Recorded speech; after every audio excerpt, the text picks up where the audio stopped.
Hey there, I am back to reading some issues of Negation, and this time we're reading the 5-issue mini Mark of Charon. This is the first issue.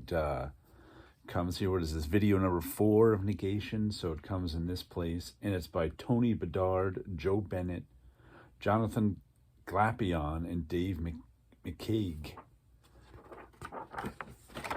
Nice shot of a spaceship there. And in this one, we go back to a few issues ago in Negation when Javi died. He was the healer. And here we see he didn't really die. Somehow his sigil kept a spark alive in him, and Charon comes and gets him. So he wakes up this sort of zombie, but then Charon heals him. And Charon gives us this right here is a complete recap of the Negation series to catch you up to what happened that led Javi to be buried. So then Charon is this glowing blue guy. He's the he's the guy who runs the whole Negation universe. And he tries to get Javi on his side because Javi's from the CrossGen universe and has a sigil on him. And Charon wants to figure out what that sigil does and make ones for his own people. So he uses the good in Javi to recruit him to this program Charon has gone on to make his own sigil bearers. And it's not working, as you can see here. It's turning these volunteers it's killing them. It's turning them into this mess and then killing them. So Javi knows he's being manipulated, but what can he do? He has to use his healing powers to help these people, and then Charon is able to put his own sigil on them. So we end with a rebellious planet who Charon withdraws his troops and then sends in his new sigil bearers. So that's what this series is about. This series is about Javi trying to figure out what the heck he's supposed to do now that all the Negation crew is gone, and he's left working for Charon with these new sigil bearers. So we'll see how that goes. I just read issue 2 of Mark of Charon. Same creative team, Tony Bedard, Joe Bennett, Jonathan Glapion, and Dave McCaig. But I gotta say, I don't think the art is as good. I don't know why. It's got a nice opening splash page of these rebels on a planet. But I don't know if it's the storytelling, the drawing. I don't know if Joe Bennett did just breakdowns on this and not full. But I think the first issue art was just a lot better than the second issue art. I don't know why. But in this, it's more of Javi. He actually has to lead a mission with the new sigil bearers, the new Charon sigil bearers, who are all right there, to put down this rebellion. And Javi's a doctor, he's a healer. He doesn't want to be leading any military missions, but Charon, of course, completely manipulates him into doing it. He's like, there's 1 billion people on this planet. I'm just going to kill them all. There's only 5 million involved in the rebellion. If you can get them to stop, I won't have to kill the whole planet. So then, of course, Javi takes on the mission. And the sigil bearers won't even listen to him, and this and that. And then what's cool is the Charon's lawbringers show up. And they're the kind of the real high-end superpowered guys who listen to Charon. And Javi has to deal with them, but he doesn't want to fight them because they can kick his guys' asses. So he starts talking to them. He's like, "You losers are here. We're replacing you guys." And they're a little crazy, these lawgivers too. So lawbringers. What are they? I can never remember if they're the lawbringers or the lawgivers. But there's something like that. Lawbringers. There we go. I found it. So it was a fun issue, mostly showing us Javi in some combat situations, or trying to control his guys in combat situations. Then it ends with him with him just like putting the Lawbringers in their place. And it ends with Charon going, see, I knew he was the guy for the job. So now you're wondering what the heck Charon's real plan is. So issue 2 of 5, more fun negation stuff. Here we go.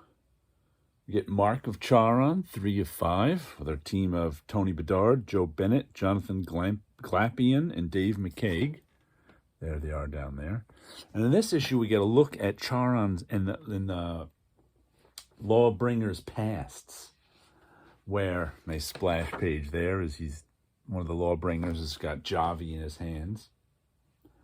And they want to figure out what Javi knows and what's going on, these Lawbringers who are the right-hand man of Charon, who are a little crazy. So they try. One of them tries to read his mind, but he ends up one of Javi's crew is a mind reader, so he uses him to read the Lawbringer's mind, and we get to go in the past. He uses his sigil to amplify the power of the mind reader, and we get to go in the past to the origin of Charon, where in the beginning of this universe there were 2 guys. There was Charon and there was Apollyon. And they fought, and Charon won, and he took over the universe, and he made these Lawbringers out of his sins and madness. So that's the weird thing. It was like all of a sudden Charon was like, yes, I created these. Where is it? Here, this is the page where he creates them out of his all the Lawbringers out of his sins and madness, and they become his enforcers to take over the universe, except they're too crazy. So he eventually has to raise an army because his lots of double-page spread storytelling in the epic cosmic origin story that's going on here. And eventually we get back to the real world, and Javi figures out he can go try and find that this Apollyon, Charon didn't kill him. He banished him to a hell dimension. So he's like, we can find him in this hell dimension and defeat Charon. So that's his plan now. So a pretty interesting issue. We get a nice look at sort of the origin of the Negation universe and the origin of Charon. So good stuff. Here we go with Mark of Charon at number 4 of 5. We get a change of artist on this one. Tony Bedard still writing. We get Staz Johnson on the art. Jonathan Glampian inking, and Justin Keith is our colorist. I believe that's how it goes. They don't credit the letterer on the page. Let me just check the back to make sure. Yeah, Jason Keith. Troy Pateri is the letterer.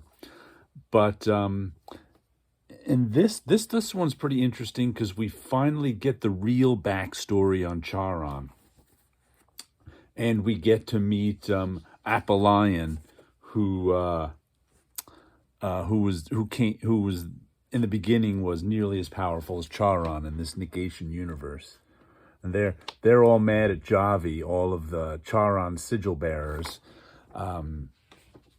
Because they're like, what do you mean you want to defeat Charon? We're loyal to Charon, so they're mad at him. So then they're in this hell dimension having to fight. This is the hell dimension where they think Apollyon is, and this Lex Luthor mad scientist guy shows up, and it turns out he is Apollyon. There he is in his little hell dimension. He's like, I'm Apollyon. They're like, no, you're not. And he's like, oh, you want me to go into my purple form? There you go. And then he tells them the story of he and Charon, how I think it's like the 23rd century, they were in Negation Earth, and the Lex Luthor mad scientist guy is actually a mad scientist. And Charon was actually a government guy who was a good... So Apollyon was actually the bad guy, and Charon was the good guy, and they were, and once again, I think it ties into the Crux book in the Atlanteans, because they find Atlantis the city. The Atlanteans all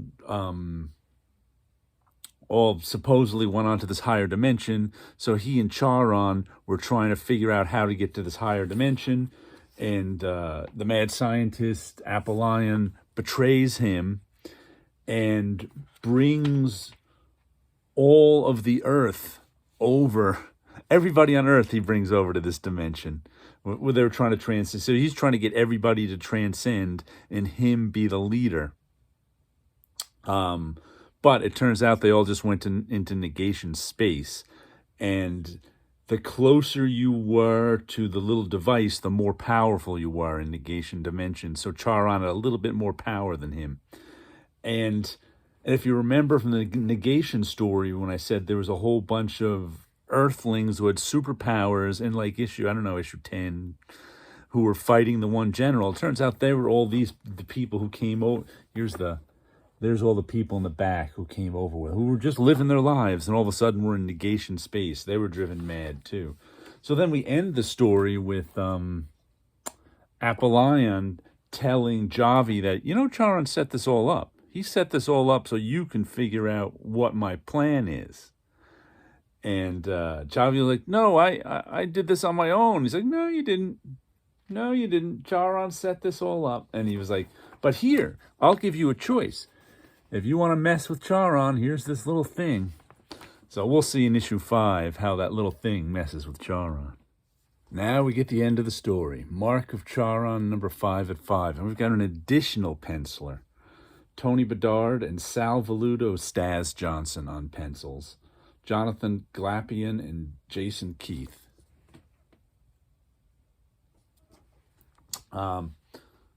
Solid issue. We finally get, we understand the plan in this one for this whole, because the whole time we don't know what Charon's plan is. So Apollyon gives him this device that he says can defeat Charon. And our Javi and his sigil bearers go back to Earth, and Javi takes them on a little tour of all the terrible things that Charon has done. And it's like, we have to, because they're true believers. They don't want to turn on Charon. So that he, they eventually are like, all right, we got to do this. Meanwhile, Charon's at home, and he's exactly in control of the situation. He's like, yeah, let him come. He sends his lawgivers off. He's like, yeah, we'll send you off, and we'll see. We'll see what they do. So then Javi tries to get his mind reader on the team to read Charon's mind, but it's too vast and powerful, and it's like he's got the mind of God. And Javi eventually is like, and there's a whole subplot going on about Javi's religious beginnings.